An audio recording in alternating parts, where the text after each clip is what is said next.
Hello everyone. এই পেয়ারার চাট আমরা রাস্তায় কিন্তু খুবই দেখি। আর সত্যি কথা বলতে কি, এখন তো শ্রাবণ মাস, অনেকেই নিরামিষ খাচ্ছে, ফল তো খাওয়াই হচ্ছে, কিন্তু যদি একটু এইভাবে খাওয়া যায় ভালোও কিন্তু লাগে। আমি এটা প্রথম খেয়েছিলাম বেলুড় মঠের সামনে, আমার ভীষণ ভালো লেগেছিল। সেই থেকে বাড়িতে পেয়ারা এলেই আমি কিন্তু এই চাটটা বানিয়ে নিই। আর পেয়ারাটা অবশ্যই কিন্তু ডাঁসানো চাই। এটা হচ্ছে বেশ বড় সাইজের একটা পেয়ারা ছিল, আর অবশ্যই ডাঁসানো। এটাকে ভালো করে আগেই ধুয়ে নিয়েছি, পরে ধুলে হবে না, এটা তোমরা আগেই ধুয়ে নেবে। দেখো এইভাবে দুটো সাইড কেটে এবার আমি ছোট ছোট করে টুকরো করে নেব। তোমার এটা ব্যাপার নেই যে এরকমই টুকরো করতে হবে, ছোট ছোট টুকরো করলেই হলো, বেশ ভালো লাগে। তাহলে মশলাগুলো বেশ গামাকা হয় তো, আর দারুণ খেতে লাগে।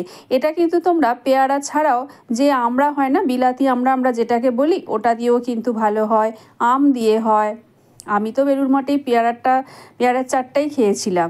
সত্যি আমি এখনও ভুলতে পারি না যে সেটা কত সুন্দর খেতে ছিল।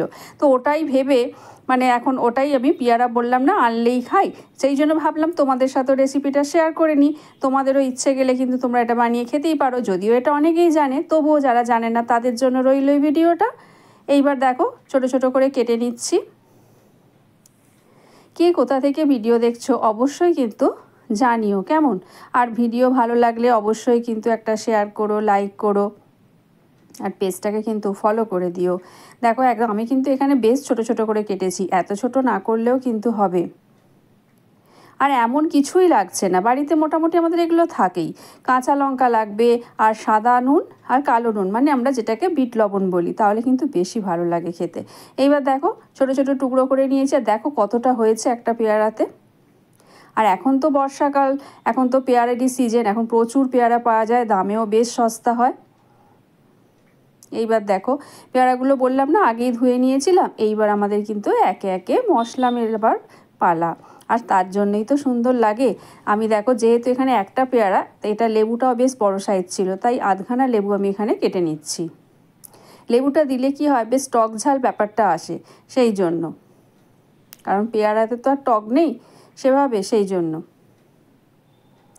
এইবার দেখো শীতটা কেটে নিয়ে এবার আমি কি করব, লেবুটা আমার কাটা হয়ে গেছে।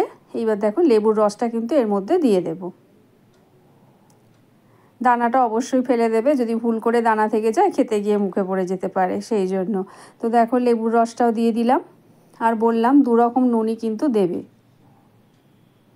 সত্যি রান্না না করেও এত সুন্দর একটা যে রেসিপি হয়, আর বিশেষ করে এগুলো বিকেলের দিকে খেতে তো বেশ ভালো লাগে, তাই না?